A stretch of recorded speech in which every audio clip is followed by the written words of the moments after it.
Sebagai negara dengan ekonomi terbesar ketiga di dunia, Jepang telah lama dikenal sebagai raksasa industri dengan beragam perusahaan seperti Sony, Toyota, dan Panasonic yang membawa perubahan revolusioner dalam industri global. Kota-kota besar seperti Tokyo dan Osaka dikenal sebagai pusat inovasi, di mana robotika, otomotif, dan kecerdasan buatan terus berkembang dengan pesat. Organisasi Hak Kekayaan Intelektual Dunia mencatat bahwa Jepang merupakan salah satu negara dengan jumlah paten terbanyak di dunia, sebuah bukti nyata atas kekuatan inovatif yang ditorehkan negara ini. Lalu, dari kejayaan bidang elektronik dan otomotif, Jepang menjelma sebagai salah satu pusat ekonomi terbesar di dunia. Stabilitas ekonominya menjadi pilar yang menopang kesejahteraan rakyat, sementara kebijakan industri dan teknologi cerdas memungkinkan negara ini untuk terus tumbuh, bahkan dalam situasi yang penuh dengan tantangan. Tidak hanya itu, Jepang juga memiliki warisan budaya yang sangat kaya, mulai dari seni bela diri seperti kendo dan judo, hingga upacara teh yang hikmat dan seni pertunjukan seperti kabuki. Budaya Jepang tidak hanya dihargai di dalam negeri, tetapi juga mendapat tempat yang istimewa di berbagai belahan dunia. Manga dan anime yang dihasilkan negara ini bahkan mampu menjadi fenomena global, dengan jutaan penggemar di berbagai belahan dunia yang terinspirasi oleh kisah-kisah yang diceritakan dalam medium ini. Seni dan budaya Jepang adalah ekspresi kehalusan dan kesempurnaan yang sulit ditandingi. Dan hebatnya, Jepang mampu mempertahankan semua itu dengan baik di tengah segala kemegahan bidang teknologi yang telah mereka raih. Dengan segala kemewahan yang dimilikinya, Jepang seolah berdiri tanpa celah. Padahal di balik segala pencapaian ini, Jepang menyimpan luka yang merongrong dari dalam, sebuah fenomena yang disebut hikikomori. Di bawah permukaan kemajuan teknologi dan budaya yang cemerlang, tersembunyi jutaan jiwa yang terjebak dalam isolasi, menarik diri dari kehidupan sosial dan menutup diri di dalam kamar selama bertahun-tahun. Hikikomori adalah sebutan bagi mereka yang secara sukarela memutuskan untuk menarik diri dari kehidupan sosial, hidup dalam isolasi, dan menolak keluar dari rumah selama 6 bulan atau lebih. Pada tahun 2019 saja, Kementerian Kesehatan Jepang memperkirakan terdapat sekitar 1,15 juta orang yang hidup sebagai hikikomori, dan angka ini diperkirakan terus meningkat setiap tahun. Dari jumlah ini, banyak yang telah terisolasi selama lebih dari 7 tahun. Laporan lainnya menunjukkan bahwa 1 dari 10 keluarga Jepang memiliki anggota yang hidup sebagai hikikomori.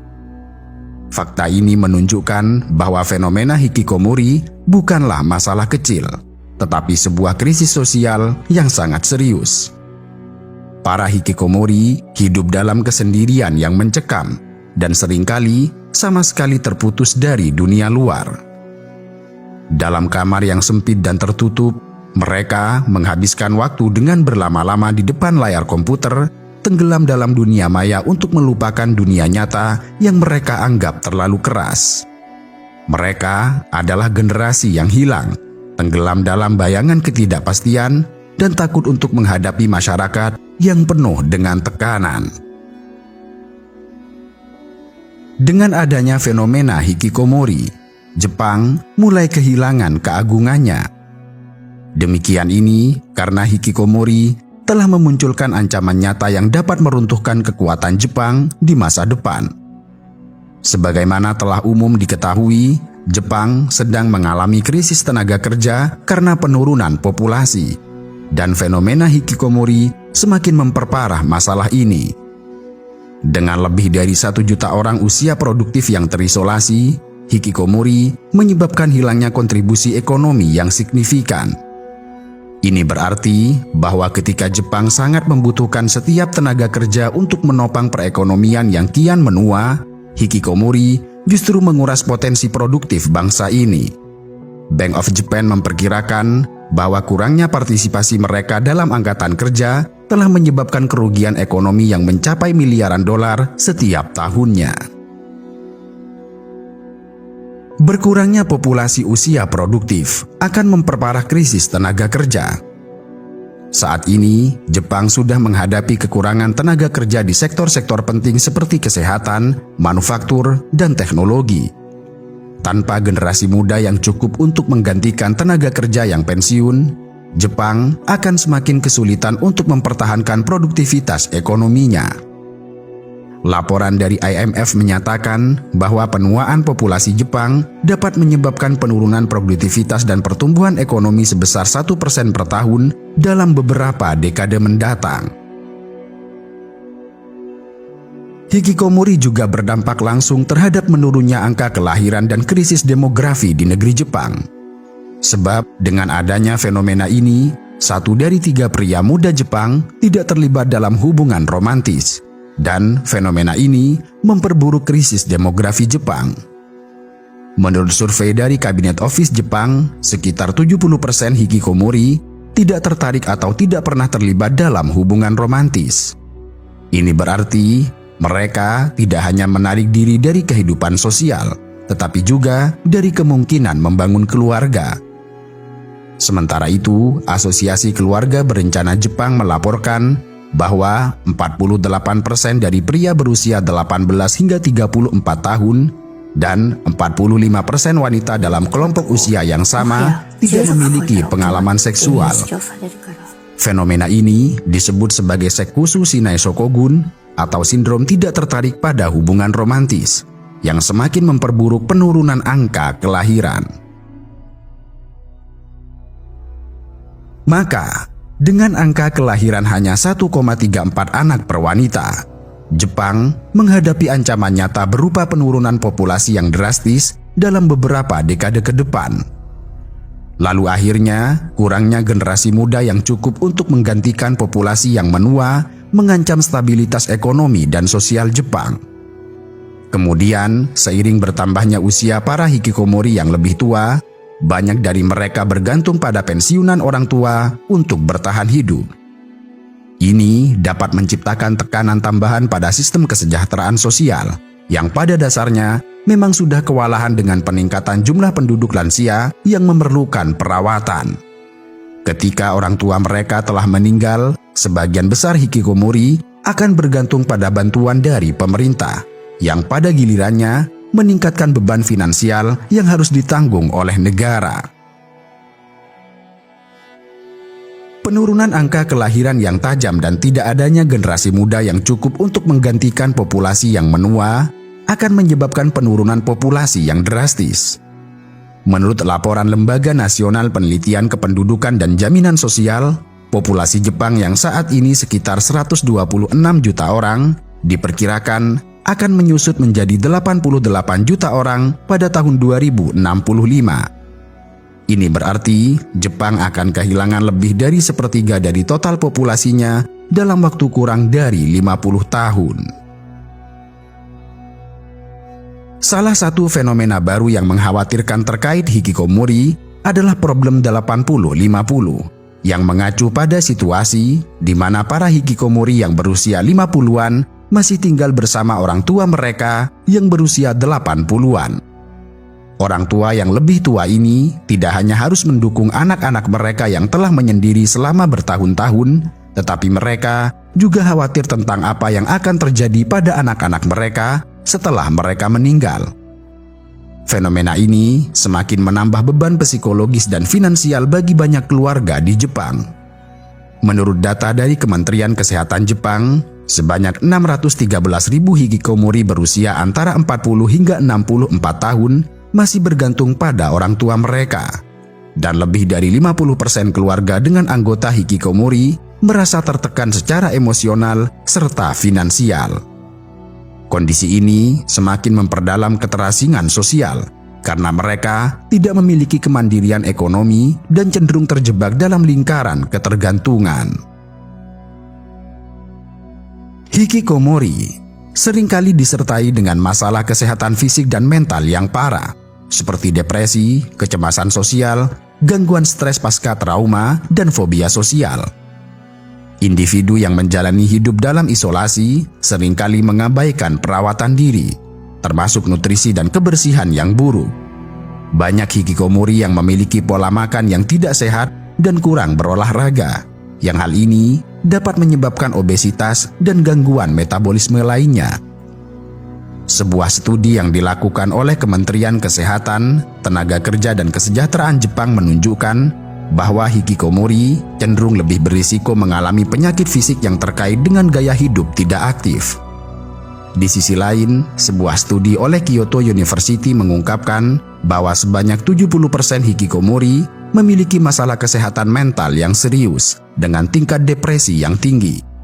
Karena stigma terhadap kesehatan mental di Jepang, banyak hikikomori yang tidak mendapatkan akses pada perawatan yang tepat, sehingga kondisi mereka memburuk seiring berjalannya waktu.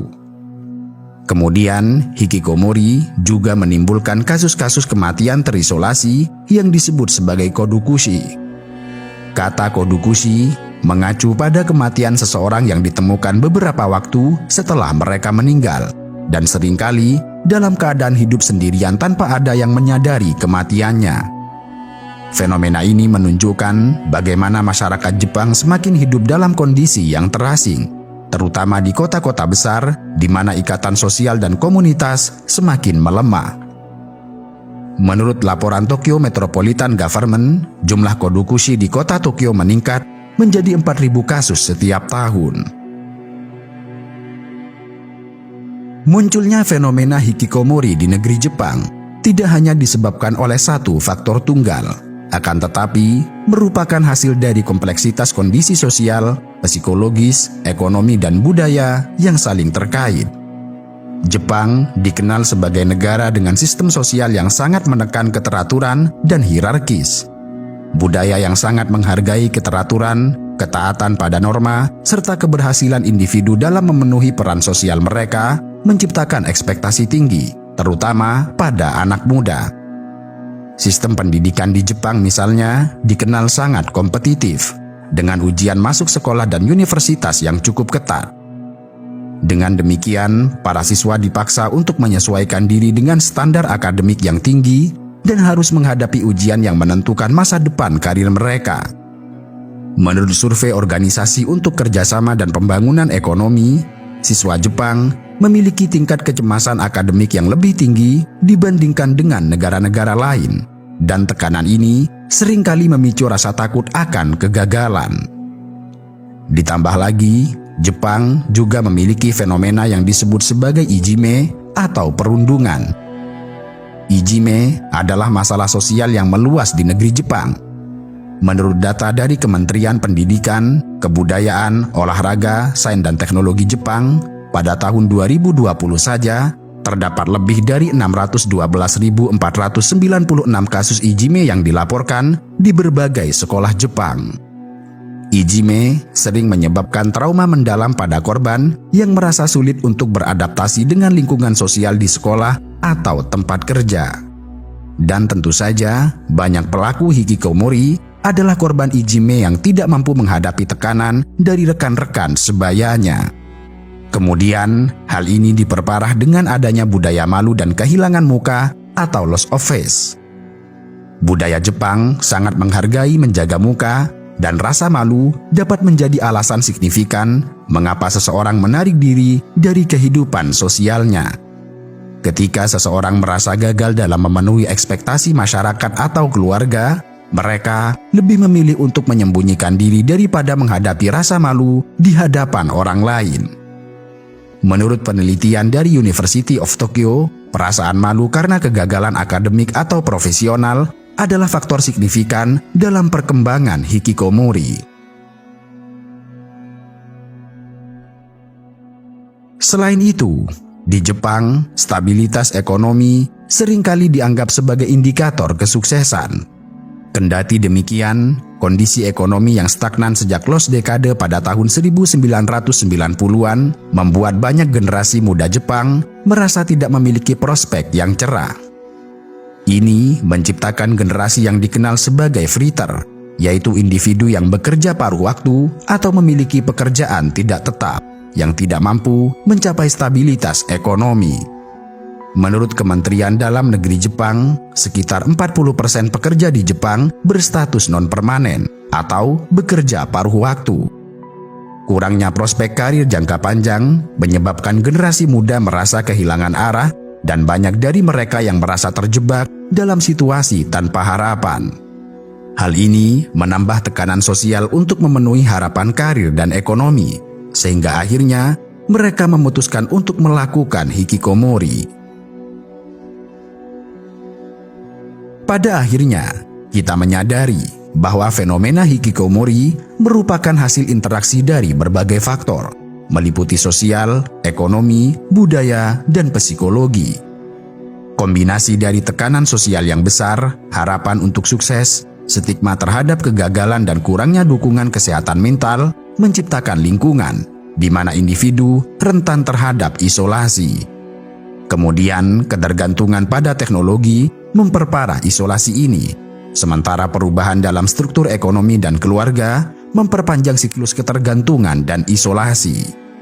Tentu saja, hikikomori bukan sekedar gejala masalah individu, tetapi juga refleksi dari struktur masyarakat Jepang yang sangat terorganisir serta berorientasi pada prestasi, namun seringkali mengabaikan kebutuhan emosional serta psikologis individu. Tentu saja, dukungan sosial dan kebijakan kesehatan mental yang lebih inklusif sangat dibutuhkan untuk membantu individu yang mengalami fenomena ini untuk keluar dari siklus isolasi mereka.